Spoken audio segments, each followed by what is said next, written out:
Have you ever wondered about stars? What's going on with them? They are the focus of this whole unit. Well, here's a star. How you wonder what it is. And turns out it's like our sun, only further away. And I know that's probably obvious now, but genuinely still amazing.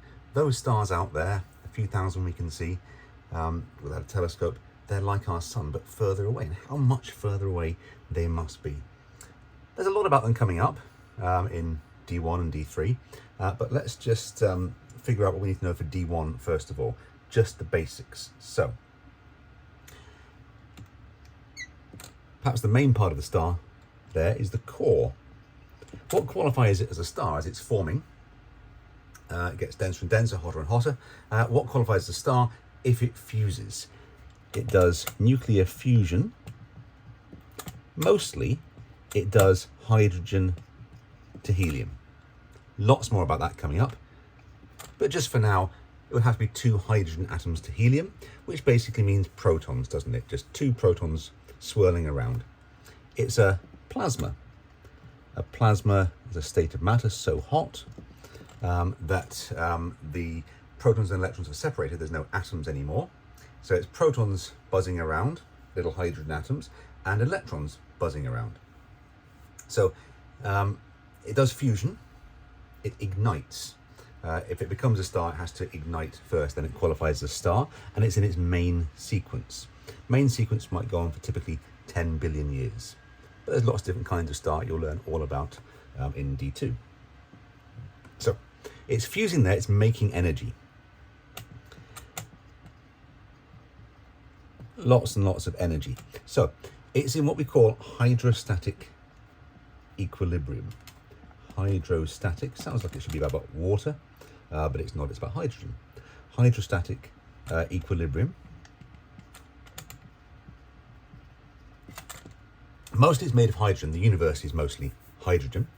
Certainly when the first stars started, they would have been almost all hydrogen. They're brought together by gravity. Brought together by gravity might collapse from a nebula. You need to learn about the life cycle of a star in a while. So gravity pulls them in. As it does, it gets hotter and denser. And it might then eventually get hot enough to become a star. That is, if it's hot enough and there's enough hydrogen there, dense enough in the middle to do fusion, which means it would create energy. So outwards, we say there's radiation pressure.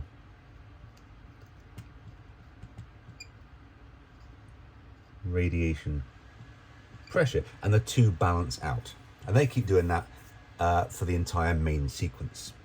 If you think about it on a smaller level, what's happening in terms of energy and the particles there, so every particle there is being pulled towards the middle. If it's on the outside here, in the outer layers of the star, that's the core. You only need to know there's the core and the outer layers. The outer layers, strangely, are too cold for fusion to happen. So in the outer layer, this star is going to be attracted by every other particle in the star, this little particle here, which generally means towards the middle.